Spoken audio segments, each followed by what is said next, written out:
Welcome to the Peacebuilding Practitioner, a resource page and podcast for people working on conflict, on peacebuilding, and on social justice issues.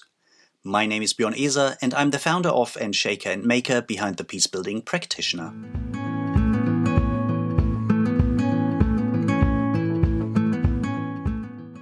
Welcome back to Season 3 of the Peacebuilding Practitioners podcast.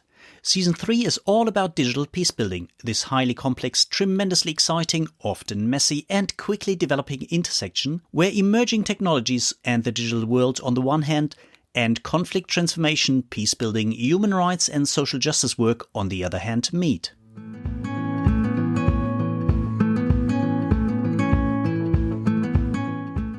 I'm very happy. Today on today's episode, I have two guests is the first for this show. There's Martina and Karolin Loch. Both of them are working within the framework of the Civil Peace Service in Middle America. For those of you who have not heard about the Civil Peace Service so far, it's a German government-funded program which supports peacebuilding and conflict transformation initiatives all around the globe. And Martina and Karolin are working in Middle America. Martina is the program coordinator for the regional program, while Martina is an integrated civil peace service worker with a local human rights organization in Guatemala. And I'm really happy to have you both on the show. Welcome. Thank you so much. I introduced you briefly, but that's just a short intro. There's so much more to talk about. Martina, could you probably just tell a few more words about yourself before we go over to Karolin? And once we know more about yourself, we dive more into our topic of today.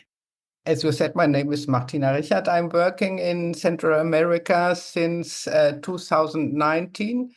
In that program you already mentioned, but I would like to say that I've been working with Civil Peace Service, could say all of my life, but at least since 1999 when government started with Civil Peace Service.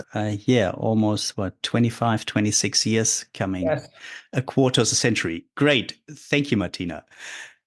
Karolin, how about you? What should the audience know about you? Yes, my name is Karolin, as you said. I'm a pedagogue and I'm just working right now for 8 years in Central America. I worked 3 years in Nicaragua in another program, and then I switched also working in Civil Peace Service. And now I'm working like 5 years in a local museum or like in a memory house.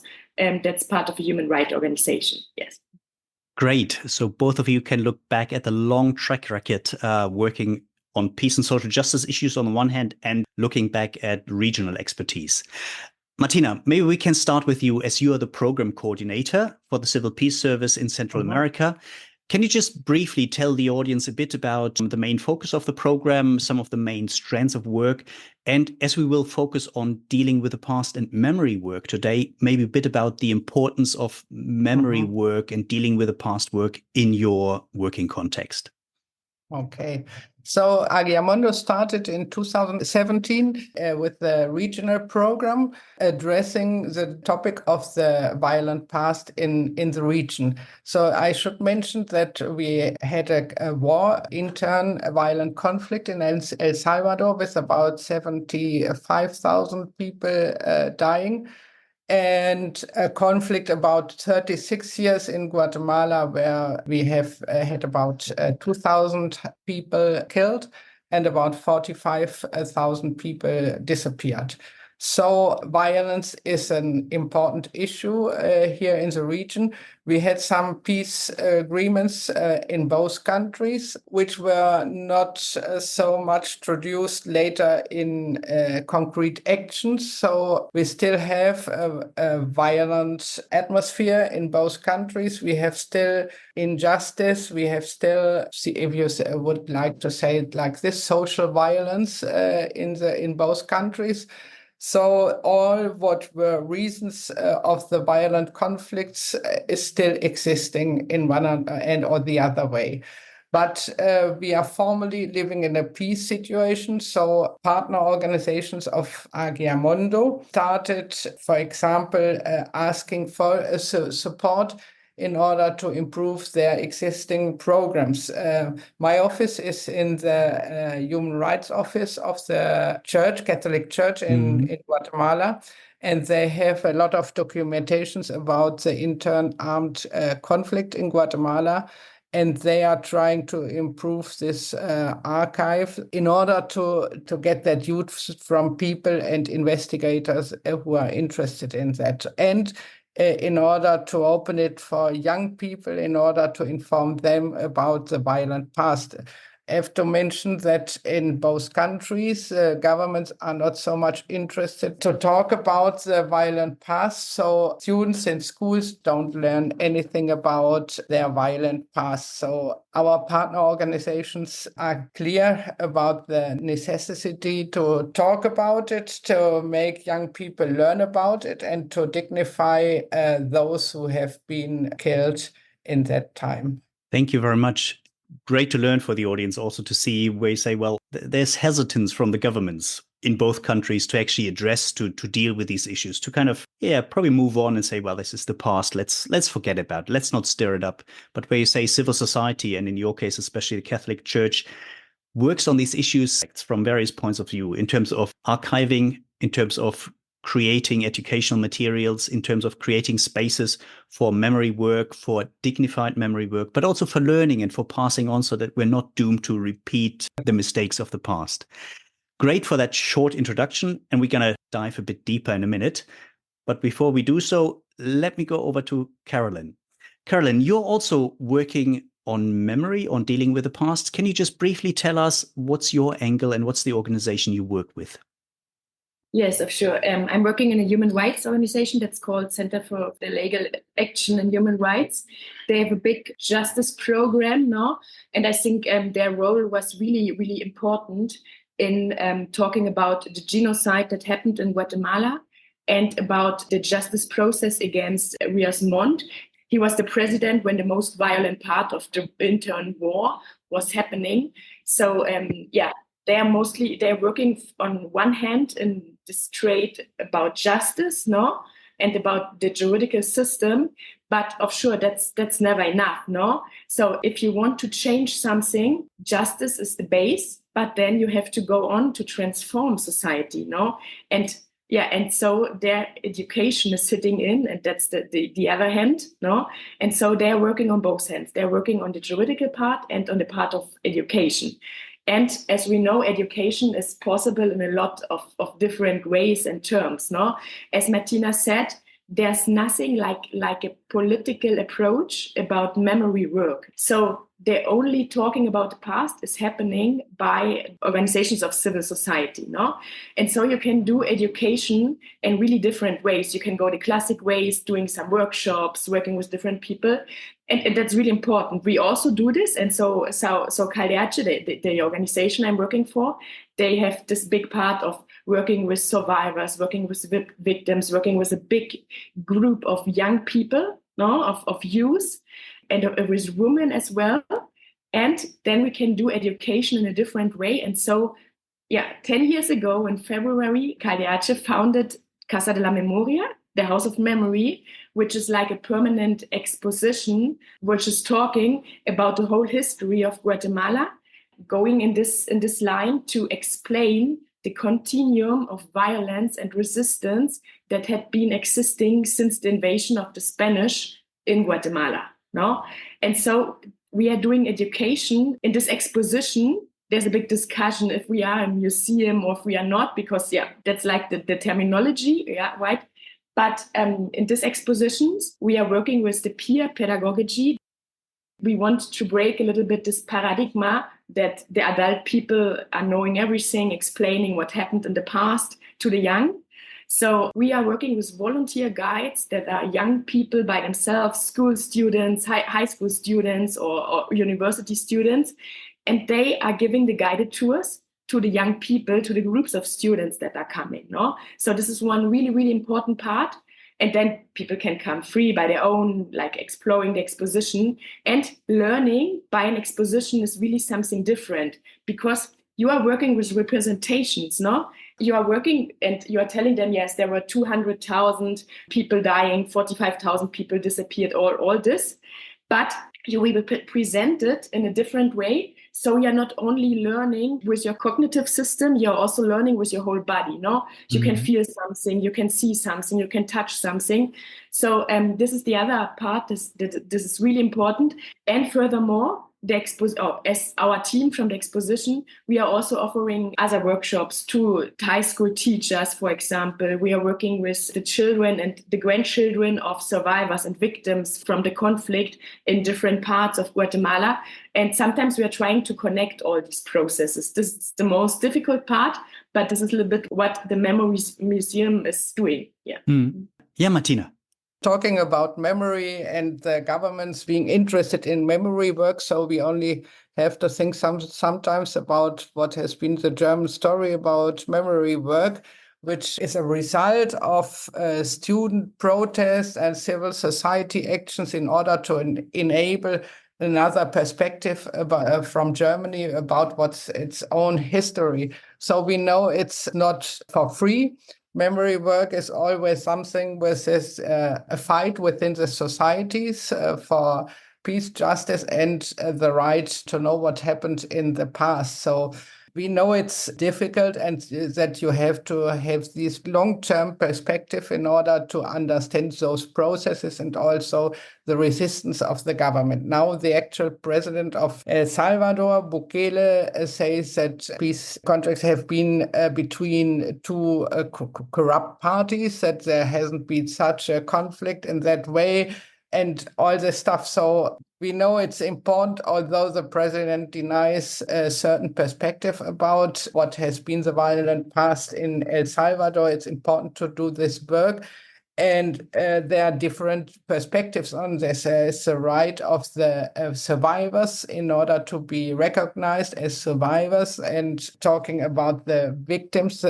And on the other hand, there is the necessity of young people to know what happened in order to understand as well the silence in their family. So what we know from Germany, that there were some topics about what within the families you couldn't talk. So we have the same here in the families. There are young people who tell us that after certain processes they were talking in their families about what they have been learning, and then the grandparents starting telling them about their lives. So it's very close to the German experience. It's not an easy process. It is a process with a lot of resistance from government and from other sides, for the perpetrators are still living within the same communities, maybe in the neighborhood of the survivors. Yeah.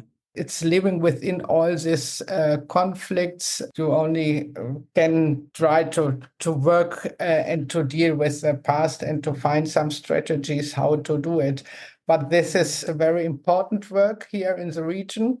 We are working with church actors, but as well as civil society actors, and there are the most different ways and strategies how to work with it.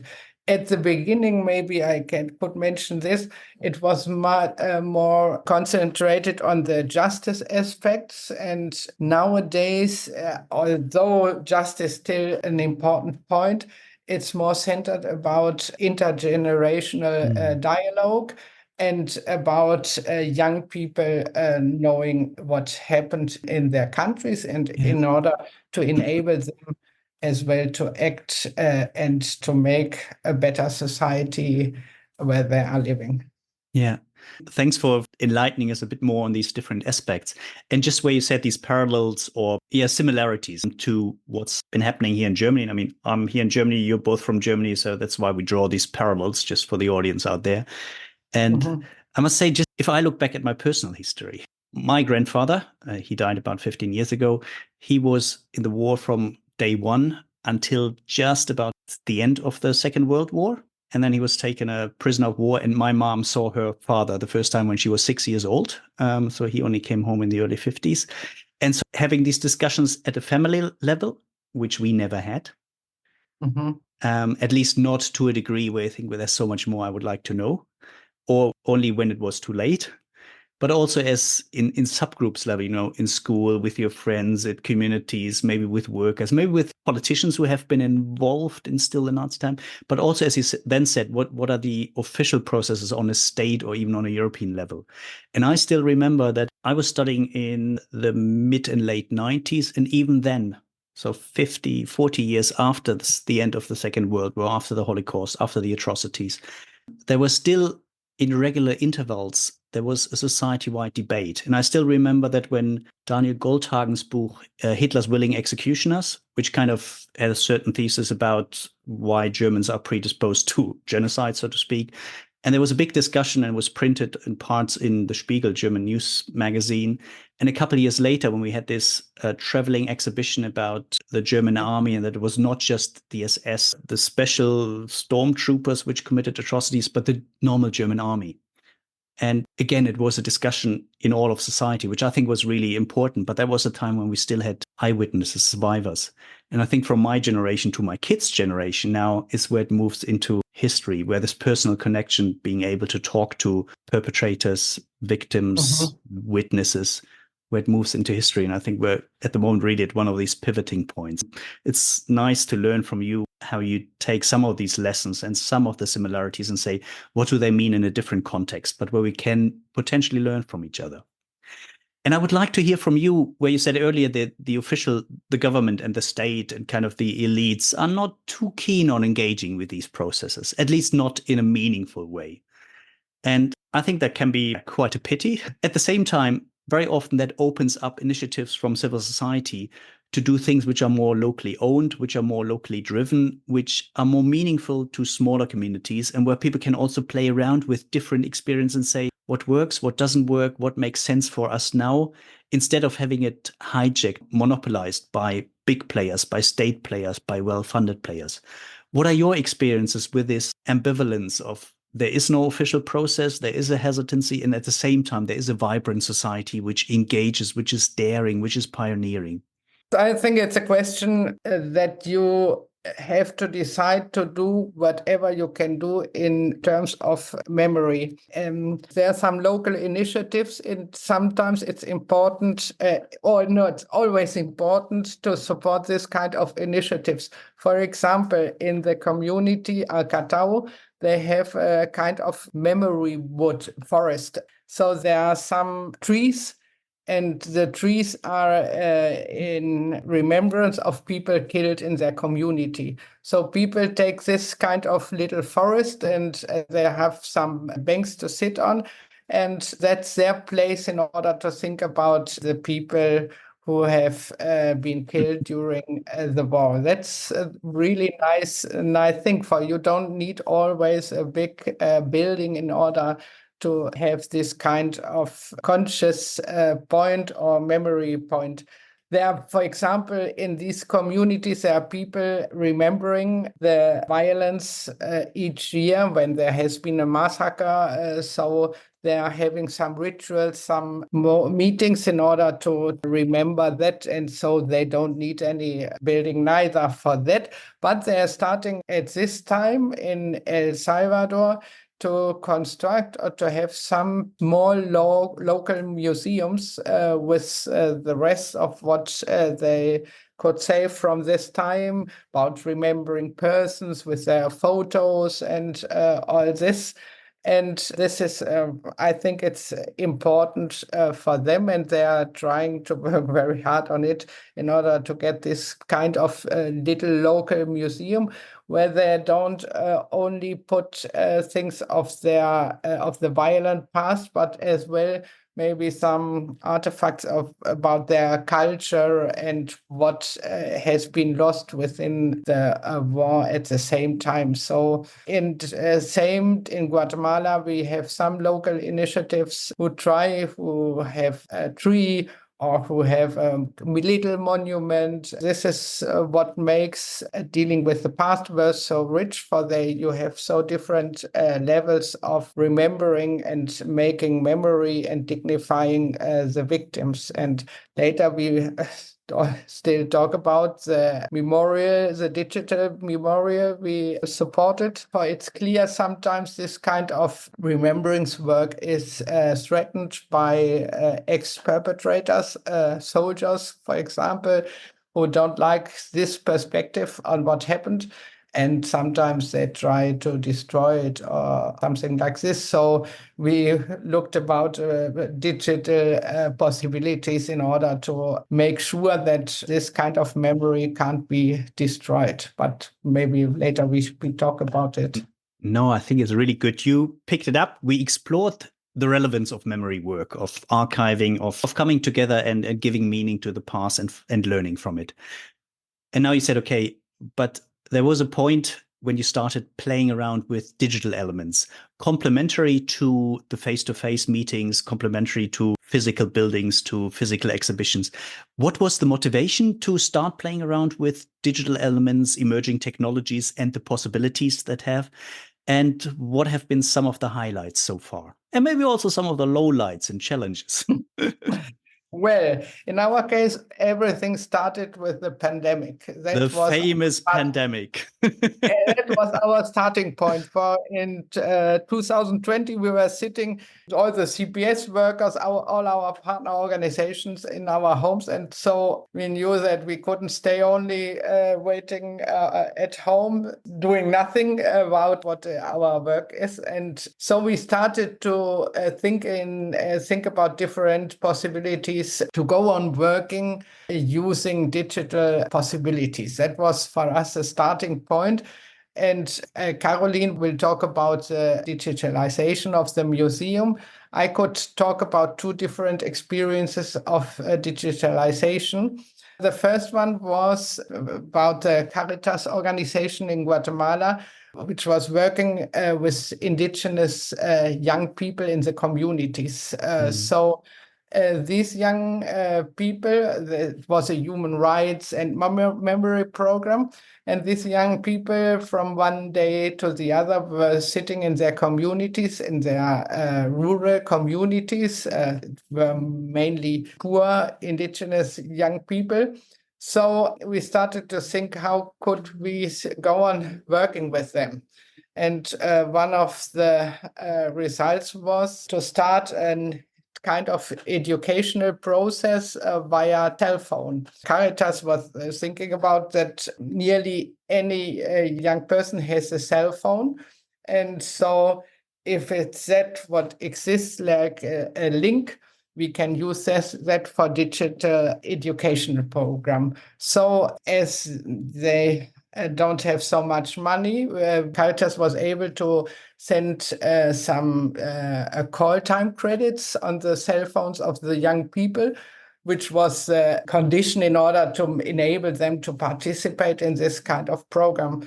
So Caritas sent the phone credits to their phones, and the CPS worker and his colleague started with an educational process about human rights and memory work with those young people. And you have to imagine they were sitting in their communities, sometimes at home, and all the family around them listening to what they were talking about. The intention was to make it via Zoom or Skype, but that sometimes was a bit difficult, for they have only very simple cell phones mostly, so it was not as easy to work like this. So they had a process to work about human rights and memory. And later they started a process with a filmmaker who told the young people how to make simple video clips in their community about the topics they were discussing. And then the young people, they started to make little films about their community life, about what was happening around, and later sent that first kind of little video clip to the filmmaker, who improved it somehow. So at least at the end of the process, there was 10 video clips about young people documenting their environment within the pandemic situation. So for me, it was very impressive. it was able still in that difficult times, and in Guatemala, people were not allowed to leave their houses or in the indigenous rural areas to leave their communities. So within all that limitations, they were able to do something and to reflect about their reality and later to documentate this reality with their cell phones. So for me, that was a good possibility to work within all these limitations. Great, thanks for sharing. And I think it's quite impressive where you said, despite the limitations, shrinking spaces, lockdown, access issues around digital literacy and broadband issues, and still saying, well, we cannot wait. Let's just get started and develop the concepts while we go along. We might make mistakes, we learn from them. And we have tele-based, digital-based mentorship training program. And we also basically also give a lot of responsibility and ownership to the very people who then engage with the filming, with the human rights concepts. That's great to hear. Karolin, if you look at your environment, what was the starting point for you or for your organization to look at digital options, digital possibilities you have? And what were the first initiatives you tried? Yeah, we also started in the pandemic. It was the same situation, no? Because before it was simply not necessary. Of sure, our organization was working with communicational material in some points, no? But this was more about promoting our exposition or having some little videos, but not that much and not in such a professional sense, no? But then the pandemic came. And of sure, one of the first steps was we had to close the exposition because it was not longer possible. Yeah, and then we saw that like the same context coming from this violent, exclusive, discriminating past was repeating in some way. No, there was a lot of corruption in this moment of the pandemic.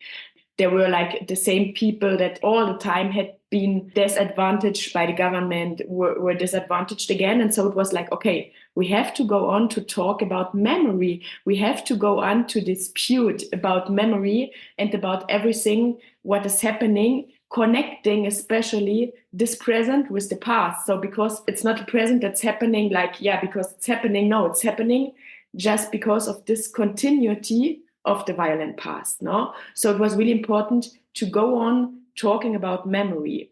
And I still remember that I was in a Zoom meeting with my direct colleague, and we were like, this would be really nice to have a virtual exposition. We did not ever know about what we are talking in this moment, because like, okay, it would be nice, okay, but without knowing what could be, no? And then we started to investigate a little bit, and we saw another museum that has a virtual exposition in Guatemala, and was like, okay, wow, that is really interesting. And then we started to talk about it in the organization, going on with this process, no? And we had the big opportunity that AGIAMONDO was offering some extra funds for us to doing this virtual exposition. Yeah, and what we first imagined was like having a video of the museum, and a video that's a little bit more interactive. Like you have each room and you can click, but you are going on in the same rooms, right? That was our first idea. And then we started to look for a team of artists, of curators that can do these expositions. And we find a team in Mexico.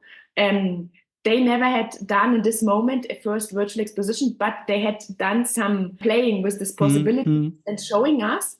And then it got something really more bigger than we ever imagined, because they did not only, like, our first idea was to do this like a 3D camera, take the photo of all exposition and add some points. But they offered us another opportunity, because they were recreating each room in a render, but they recreated in the narrative that we are using, but playing with the possibility the digital world is offering to you, because in this digital world you can do things that would be so expensive in a real exposition that you will never be able to pay for it. So they really were able to understand in a really good way, how to play with this virtual reality and how to do different representations of the same themes in a different way. Like if you can imagine, like talking about the disappeared people in our museum, there are a lot of photos from disappeared people there in front of the museum.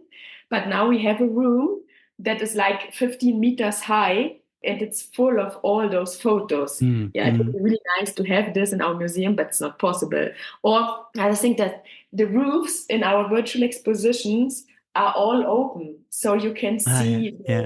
So you can see, like talking about the major and the indigenous cosmology, you can have a look at the stars. Cool. So that was like the special improvement that was happening, and it was only possible in this interdisciplinary team. On one hand, my organization, where we were constructing the contents of the exposition. Offshore, we just had the contents, but it was a good chance to change something that we ever wanted to change. So we were working a team of anthropologists, of educators, of different groups to create this content. And then we had this team in Mexico, and they transformed our content, not only in the exposition, but only adding to the exposition videos, like a lot of more content, and content that is existing in the whole exposition, but we can also use and work with the videos in our real exposition. So there was or we can export the videos for a workshop. So there was really creating a powerful tool, playing with these representations of memory and connecting memory with education. We are all the time, we are an exposition that wants to talk about the past, but we're not like a historical museum, no? Like Casa la Memoria, the memory house, is representing all the time the memories that are not told in the official context. The memories that inclusive that has been tried to hide all the time. Memories nobody wants to know, no? And in this way, like to inspire this dispute of memory, no? Memory is never a static concept. It's all the time, it's in dispute. And like the idea was to go on to dispute memory, although during the pandemic time, connecting it to all those stuff that was happening in the pandemic context in the present to show, okay, it's coming from the past that was ever existing. And having these tools, and in this way, like going on to have access to the expositions in different ways. That sounds exciting. And just listening to you, and I can hear the passion in your voice. I'm just trying to think back, beginning of the pandemic, you work in Casa de la Memoria, which has been operating for, by that time, 5-6 years, where you said, we tested concepts, we worked on it, we redefined something, and suddenly you completely have to stop that, and you have to either lean back and say, we take a rest, or you say grumpily, okay, we have to do something digital or online. Let's just go for, a small budget and let's just get it done. And after a year or two, hopefully we can go back. Or you can say, well, let's embrace the new thing, even if we're not yet knowing where the journey is taking us.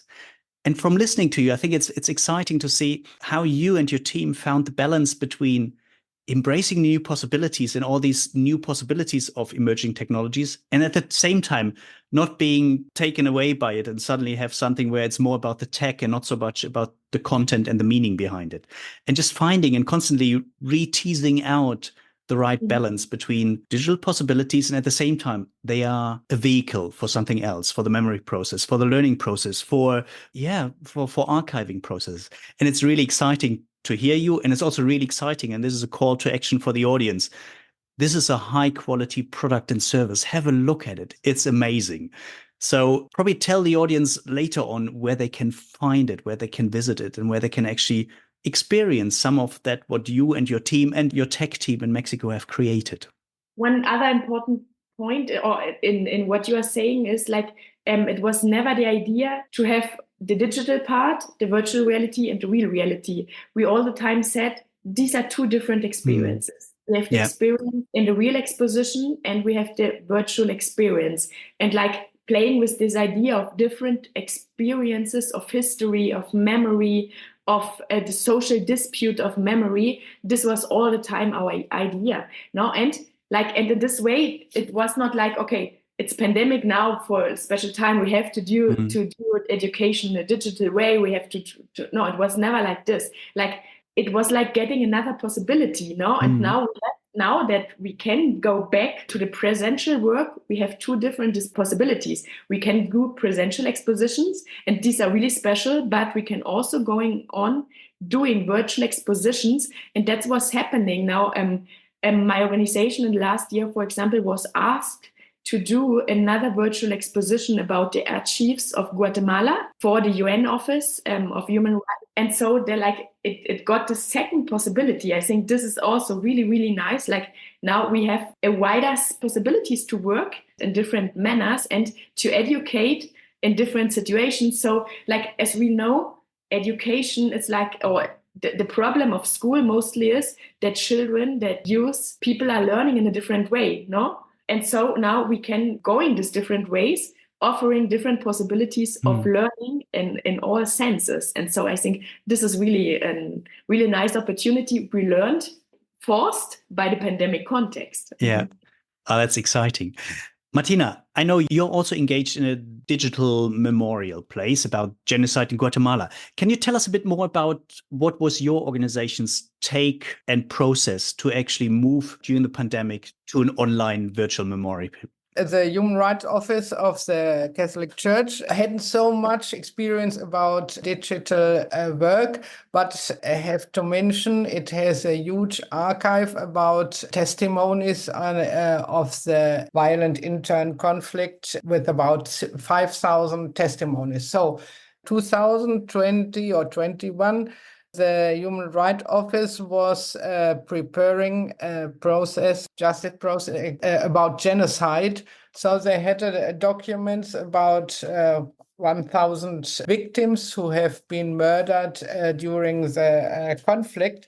So we were discussing the possibility if we couldn't use this existing documents in order to start making a memorial, which on the one hand is dignifying the victims of the conflict, and on the other hand could be like a documentation base and a source of information for people looking for people and looking for information about what they have been during lifetime. So the idea was, on the one hand, to have an artistic approach. The memorial is an artistic memorial. It's dignifying the victims.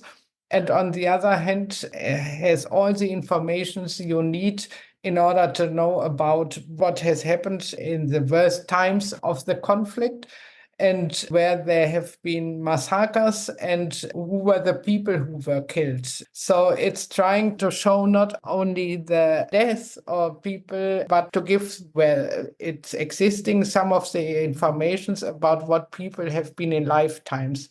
That has been important. We were looking about what could be possibility, and we worked with the same Mexican curator team who helped us to find this special approach with art, with informations, and with all the documents we have about the victims of the conflict. So this was important to say. It's not only a document center, but it's an artistic approach.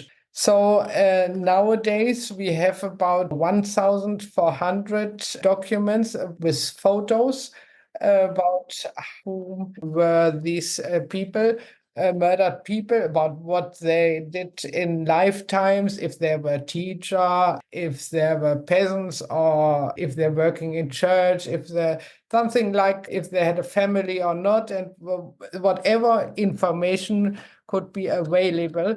So they recover their identity in a certain point. They are not only victims, and they are not only a number, but they get some of their other informations available. This is not such an easy process. Sometimes in the communities everything has been burnt, so there are no photos. Sometimes the Human Rights Office could recover some of the photos. So we now have this photo of the person and the information, and some of the informations where they were killed. So it at the same time gives information about, for example, the time of Riosmond, all the informations about genocide, what were the reasons for genocide, so that people could understand better about what happened. And you can look if you have the name of the person you are looking for, so you can enter this name and then you get all this information. Although it's still in the beginning, it already has shown some families who investigated and knew more about their killed family member. So it's a nice process, and that was some of the idea that people who maybe don't know anything about family members could get some information, at least. For the colleagues of the Human Rights Office, taking documents they already have for the genocide justice process, they are looking in other archives. They are taking information from books, existing books, and some local archives are in the hand of survivors. And so they are trying to get more and more information and to put it on the digital memorial. And it's the idea of the digital memorial is independent. It can't be damaged in normal case. And it exists and it gives information for people all around the world that something important at the same time. Thanks for sharing. I mean, if you look back at the last 3-4 years, 5 years, when we say, okay, this is now the period we can look back to learn from, to look back and see what are the lessons we draw out. If you look back, what worked really well in your eyes for your projects or for the projects your organizations have been working on? What were some of the main challenges and what were things that really flopped, where you thought, oh, here we had higher hopes and it's something we don't have to repeat? Maybe I can start offshore. There are both parts of the history, right? I think, it was really interesting. And at the beginning, there was a lot of interest in our exposition. People were looking at it. And I think, what was the great part is our exposition now is available to the whole world, no?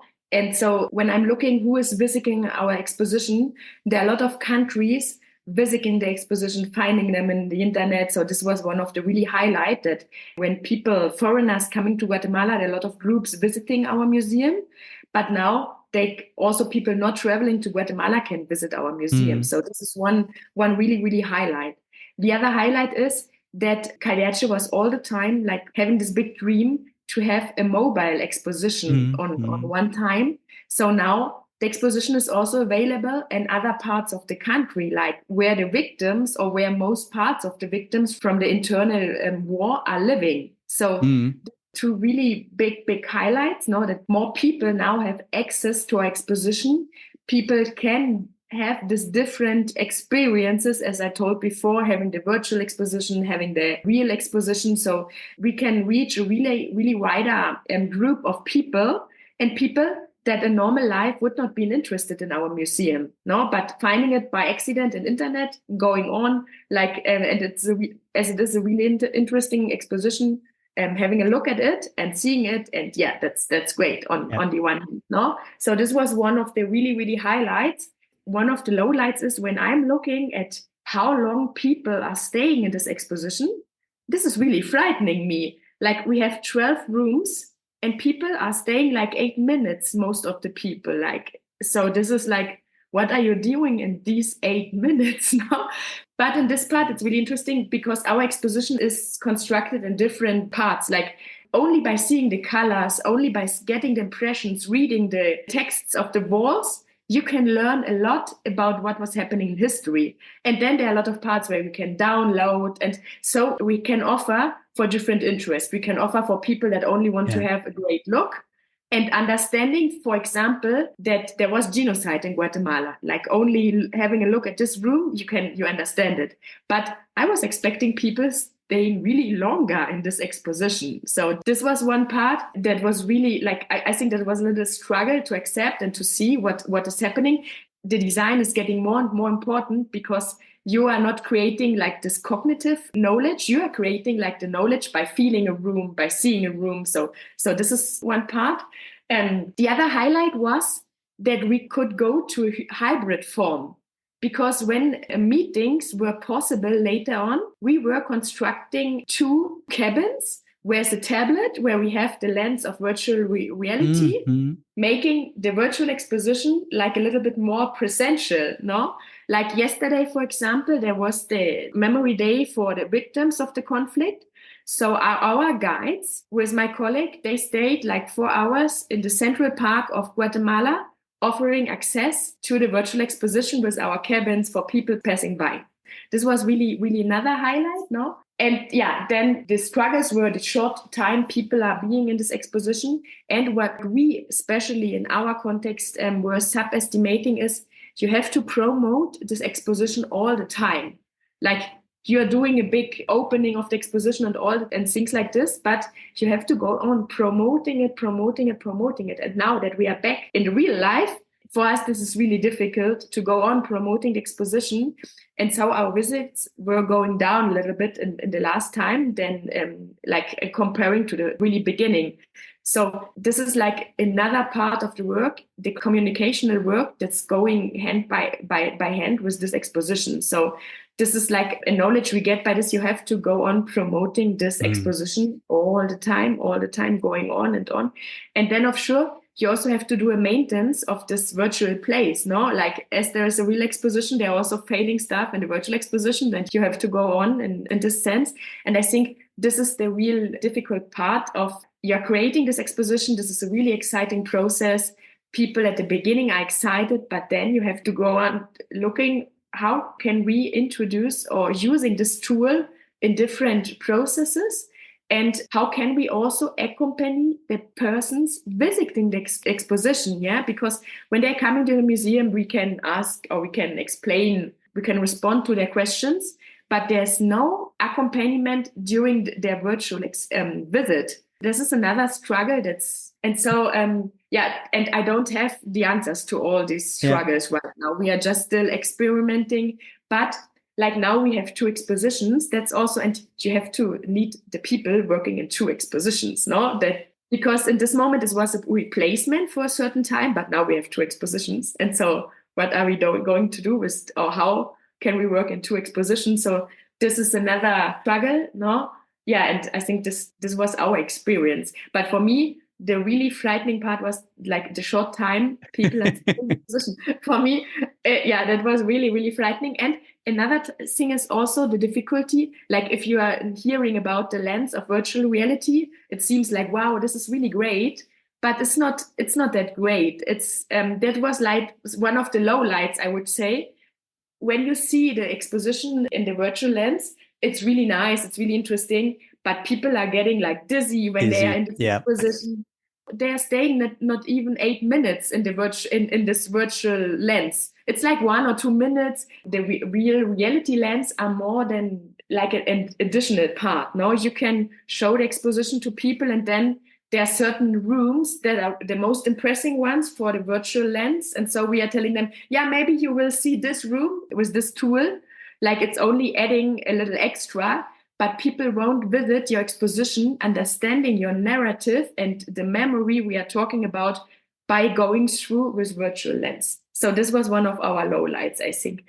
So this is also important. If somebody is doing a virtual exposition, I would not pay that much money for the virtual lens, because they are like only the visors where you are putting in your cell phone and you can see. That's technologically more difficult, and it's a good experience. It's the cheapest one, but there are also these lenses from Meta that are really, really expensive, and you can hiring this like a video game. I think it's not worth to pay this money. I would say. It's interesting where you say the additional reach was nice globally, and at the same time, obviously, your exposition competes against anything else that's on the internet, and obviously that's a hard sell. Martina, also to you, what were the challenges, the highlights and lowlights, and when we slowly wrap it up afterwards? Well, what I should mention is that we weren't experts when we started with this digital experiences. So we were somehow innocent in imagining how this digital memorial could be. And we saw later that's difficult if you have a given structure. So later it's difficult to change elements. It's not like in a presentation where you can put other things in it too, but you have your structure, and then changing elements it's not so easy. So we didn't know.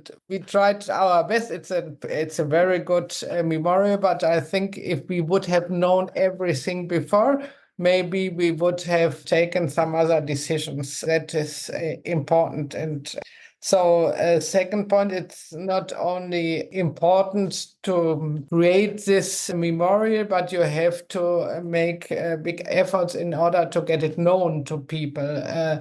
So that people really go to this website, that they look at it, that it has a worth, that people really stay some time on the website and find more documents on it. For if people say, well, yeah, I've seen this, they wouldn't take time anymore in order to visit the memorial. So you have to think about what does that mean?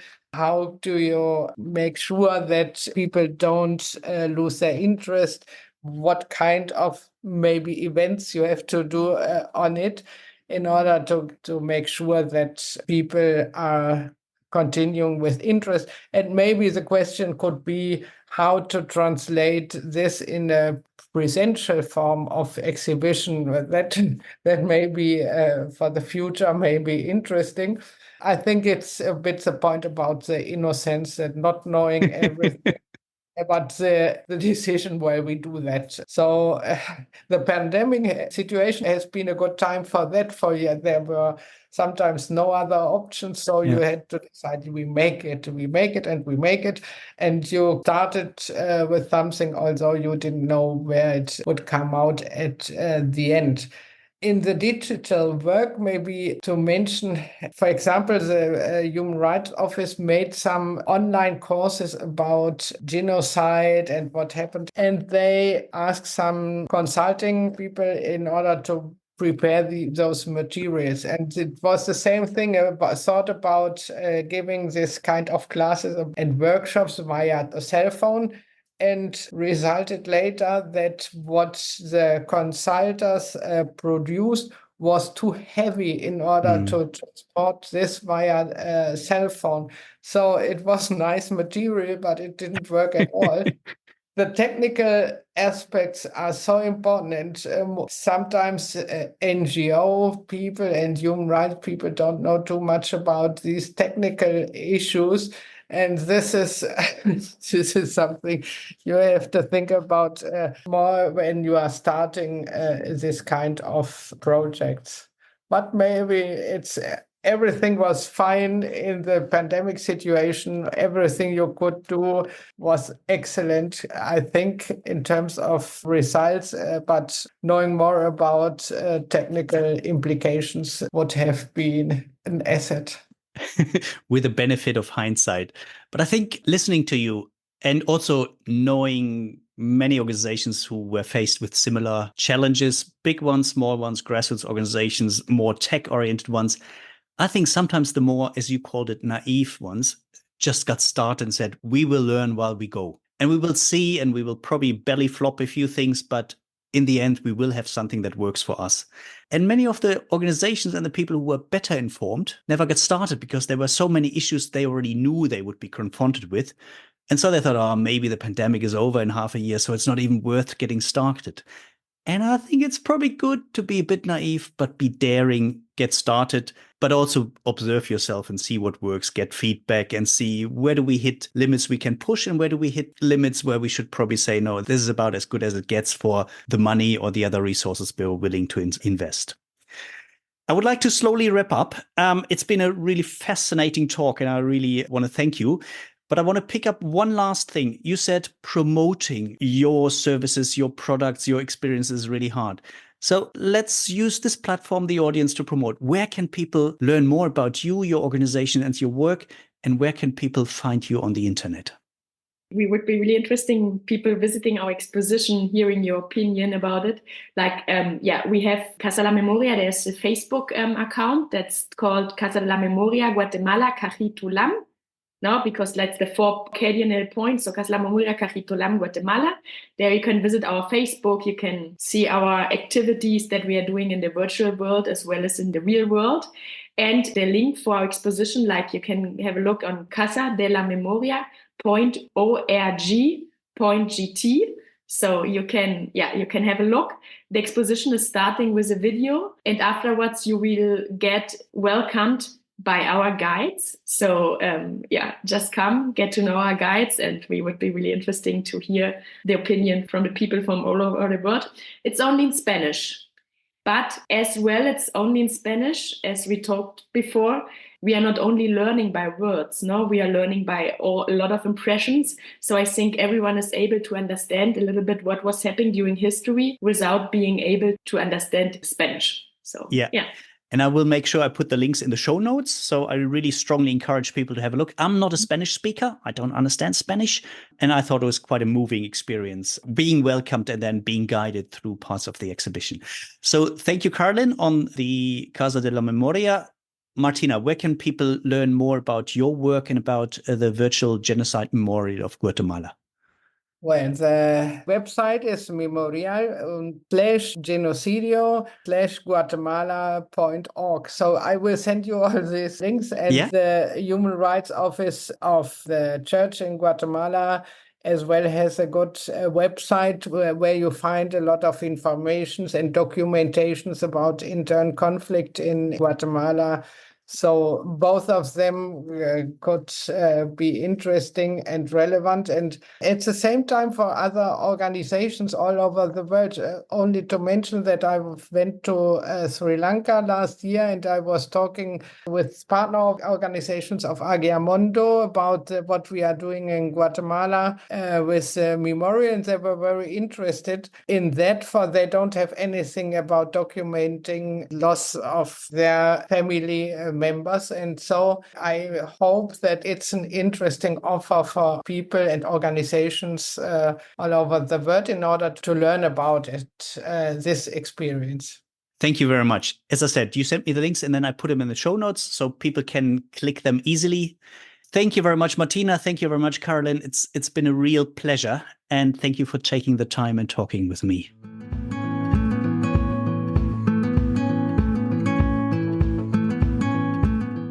So much for today. I hope you enjoyed today's episode. Make sure you hit the subscribe button so you won't miss out on any of the future episodes. And I would really appreciate if you leave me a rating on iTunes, on Spotify, Stitcher, or wherever you listen to your favorite podcasts. If you want to learn more about the Peacebuilding Practitioner, head over to my webpage. That's www.thepeacebuildingpractitioner.org, where you find plenty of articles from practitioners for practitioners. And if you want to dive even deeper into this field of work, join us for one of our online courses. If you want to learn more about that, just get in contact with me. You find the contact details in the show notes or on my webpage.